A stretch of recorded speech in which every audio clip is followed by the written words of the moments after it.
Dan RadioStyle, hope everybody out there's having themselves a great day. Another great Neville nugget, a Goddard goodie for sure. The Power of Awareness is the book we've been working through. This is chapter 4, Desire. Such a powerful component of the Law of Attraction manifestation workbook, right? If you're going to be doing anything and trying to understand Law of Attraction, desire is a key component of it. And I think one of the cool things about it, and then we'll get straight into it, is it kind of lets us realize that change comes from within. So instead of having to ever rely on somebody outside of you to change, you work the change inside. You have a radical change within inside yourself, and you will see a radical change outside of yourself, whether that's someone you're interested in, whether that's a potential boss, whether that's more income in your life. These radical changes come from within. Oh, it's amazing. So let's get to Goddard. Let's see what he's got to say on the subject. The changes which take place in your life as a result of your changed concept of yourself always appear to the unenlightened to be the result not of a change of your consciousness, but of chance, outer cause, or coincidence. However, the only fate governing your life is the fate determined by your own concepts, your own assumptions. For an assumption, though false, if persisted in, will harden into fact. The ideal you seek and hope to attain will not manifest itself, will not be realized by you until you have imagined that you are already ideal. Now, right off the bat, one of the big things that sticks out is for us, people talk about, am I delusional? Is this real? Does this work? His point right off the bat is, even if you are delusional, if you believe it, if you get yourself to the place where you believe it, even without evidence, that this is the reality, and you live from the end and all that good stuff, you'll create that delusional reality. It happens. So it's not whether or not you're believing something that doesn't agree with the facts that are present. It's the believing in something that creates the facts. A lot of us go backwards on that. A lot of us look to the facts to be the arbiter, to tell us, ooh, the facts are the ones that are telling us the truth, when in the reality is your manifestation is creating the facts. It's backwards. I did a video a while back, over a month ago, called something about no fiction. There is no fiction. It's exactly what we were talking about. So let's continue. There is no escape for you except by a radical psychological transformation of yourself, except by your assumption of the feeling your wish is fulfilled. Therefore, make results or accomplishments the crucial test of your ability to use your imagination. Kind of saying, use accomplishments, which is, in my mind, sort of like living in the wish fulfilled, right? Like, or looking at this thing that you would like to happen. That's an accomplishment, right? That first date with your specific person, or maybe walking down the aisle with your specific person, or maybe it's your boss giving you a second call and saying, hey, that project you worked on with the Garrison account, let's try that again. So any number of those different approaches can start to happen. And when we put the accomplishment, when we see it, when we live it, when we live from the accomplishment, you put that imagination to the test first, and second off, you begin the manifestation ball rolling, right? You start the wheel in progress. Everything depends on your attitude towards yourself. That which you will not affirm as true of yourself can never be realized by you, for your attitude alone is the necessary condition by which you realize your goal. Right here is, again, one of the most crucial things for many of us when we're trying to create, when we're trying to accomplish something, both. The attitude about it is what creates the result, the success. Now, is it the attitude that keeps the drive going? Yes, I think it's tied into that. Is it the attitude that keeps us living in the end? Yes, I think it's tied to that. Is it the attitude that keeps looking for a way to get to my end result regardless of what obstacles? Yes. The attitude is the driving force. The attitude is the part of us. It's almost the feeling component of it, like attitude, like, I got to do this, right? It's that I need to do this. There's been a number of times in my life where I almost cried out to the universe, like, this has to happen. And it's weird, is in those moments of not desperation, but of passion, of strong emotional response, oftentimes things change overnight. So sometimes it's that I got to do this. It's that component. This has to happen. This will happen no matter what. And it's that drive, that accomplishment that will get you there. All transformation is based upon suggestion, and this can work only where you lay yourself completely open to an influence. You must abandon yourself to your ideal as a woman abandons herself to love. For complete abandonment of self to it is the way to union with your ideal. You must assume the feeling of the wish fulfilled until your assumption has all the sensory vividness of reality. You must imagine that you are already experiencing what you desire. That is, you must assume the feeling of the fulfillment of your desire until you are possessed by it and the feeling crowds all other ideas out of consciousness. This is the key paragraph. I want to read it one more time. I want you guys to listen to this. One, it talks about being open to influence. Influence is not just how we're influencing others, but it's also the way life influences us, right? Maybe there's something you need to do to get this manifestation. Trying to get a new job. Maybe you got to, buy a interview suit. Maybe you got to get yourself a couple new sets of clothes so when you show up, you don't look raggedy, right? Or if it's a specific person that you're trying to get into your life, do you have room? Maybe you need to clean out a closet. Maybe you've got a mess going on in your spare bedroom or whatever. Like maybe there's something that's not quite in flow. So being open to the influence is certainly important. Another thing too, like for a job, maybe there's a training class that you need to take. Maybe, if you're an office worker, maybe learning more about Excel, for example, might make you more marketable. Again, being open to the influence, it's very powerful. And again, what it comes down to as well, and I'm going to read this paragraph because it's good, and I want you to kind of keep these thoughts in mind when I'm reading it.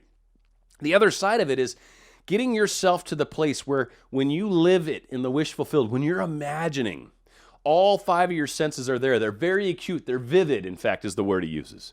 Once you've got that vividness, then you start to feel how you're going to feel in this imaginative world, in this fake imaginal thing that you're creating. You're going to feel the power of that moment, of that wish fulfilled, of realizing that this is real. When you get yourself to the place where you believe it so strongly, where you can feel it so intently, it starts to crowd doubt out of the way. It starts to move doubt out of your mind because the feeling is so strong, it wins in the end. The doubt's the little, what about? And you're like, it doesn't matter. This is happening. I've got the umph. I know this is happening. This is what I'm creating. I see it. I feel it. I smell it. I taste it. This is what I'm creating. So let me do this paragraph one more time. All transformation is based upon suggestion, and this can work only where you lay yourself completely open to an influence. You must abandon yourself to your ideal as a woman abandons herself to love. For complete abandonment of self to it is a way of union with your ideal. Meaning, once you completely abandon it, that helps you union yourself with this new ideal. By abandoning what everything should be, by what everything is, you allow yourself to open up to what can be. You must imagine that you are already experiencing what you desire. That is, you must assume the feeling of the fulfillment of your desire until you are possessed by it. And as this feeling crowds all other ideas out of your consciousness. Having that feeling come in, having it be strong. That's what this is about. I've had people ask, what if I can't feel? What if I'm incapable of feeling? Feeling, per Goddard, is one of the key parts of this. So maybe getting some sensitivity or trying to learn how to feel. There might be some techniques, and maybe I'll try to find a video on one of these points. Right now is not the one. But working on feeling is going to be very helpful for you if you're someone that can't feel. If you're someone that can't imagine, you can't see things in your mind. I've had a lot of people ask me this. Does that mean I'm not going to manifest? Per Goddard, it helps to visualize. Now, there are other ways to do that. You can do scripting methods. That's kind of a form of visualization. If you can't just see it in your mind, that's fine. Write it down. I had one person even mention that they're similar to me, and talking works for them. So maybe get on and just start talking out loud and then listen to it. But there are ways to get around that, but practice again. If you're sort of good at visualizing, keep practicing it. Keep visualizing it. Keep seeing it. That thing will get clearer and clearer in your mind. And as it does, by the way, it's an indicator of how much closer that reality is. As you can see it clearer and clearer, it's more real and more real, or realer and realer, which is not real words, by the way. The man who is not prepared for the conscious plunge into the assumption of the wish fulfilled in the faith that it is the only way of realization of his dream is not yet ready to live consciously by the law of assumption. Although there is no doubt that he does live by the law of assumption unconsciously. Now, This really long sentence that I had to literally break up with a breath, he's talking about, one, if you're not prepared to consciously plunge in, like if you're not prepared to understand that your living in the wish fulfilled is what creates it, he's basically saying if you don't get that, fine, you're doing it anyway. You're just believing something else. Now you're believing it's not possible, and that's your wish fulfilled. Now you're believing, I'm not good enough for that job, and that's your wish fulfilled. Or we could be delusional, and we could say, I am living in the wish fulfilled. I can imagine this. I can see this happening, and we spend time there. That reality will start to happen. Again, everything follows what we're doing right now. So if you're trying to create a different tomorrow, doing the same thing today is not going to work. If you're trying to create a different tomorrow, you need to do something different today. You need to change what's going on today. You need to look at what's happening today, your beliefs about whatever it is you're trying to manifest. Is it too hard? Is it difficult? One thing I was thinking about, I'm just trying to come up with a very simple thing that we could manifest, and then I want to compare it. So a very simple thing that many of us can manifest, a plate of food, right? Someone bringing you a plate of food, someone feeding you, someone, like, imagine and visualize and create someone literally bringing you a plate of food. See the kind of plate it is. See what type of food it is. Think about it. Imagine it. You're going to get that plate of food. You know it. I know it. We both know it. Plate of food, easy thing to manifest. I mean, you're probably going to eat tomorrow. Your mom's going to bring you dinner. Your boyfriend's going to feed you. Whatever, right? Very easy to make that happen. Why is it when I think about manifesting my specific person, or manifesting more money, or manifesting a better job, why does that seem different when I say, all right, go ahead and manifest your specific person? It's just as easy as a plate of food. You'd be like, no. It's not the same thing. It's different. That difference in our mind is the difference that he's talking about. Consciously plunging into what you want versus consciously plunging into what I don't want are very different outcomes. Consciously plunging into whatever you consciously plunge into, you're getting more of that. Now, if you're going to consciously plunge into something that doesn't exist yet, so you're going to imagine things, you're going to be like a child and make believe, guess what you're going to create? That thing that you're thinking about. If you're going to consciously plunge into what's currently going on and how things currently don't work and how right now everything's stacked against you, well, then you're going to continue that. Choice is yours. You're either going to consciously choose it or you're going to unconsciously choose it. But either way, it's being chosen through this mechanism.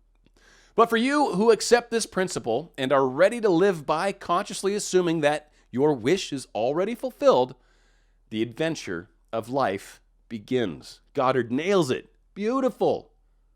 The second we realize that we control this up here, the second we realize that, your life changes. Your life takes shape. Your wings suddenly expand out, and all of a sudden they're strong enough for flight. The second we realize that we control, largely, for sure, what happens in our lives, is the second we take ownership for our lives.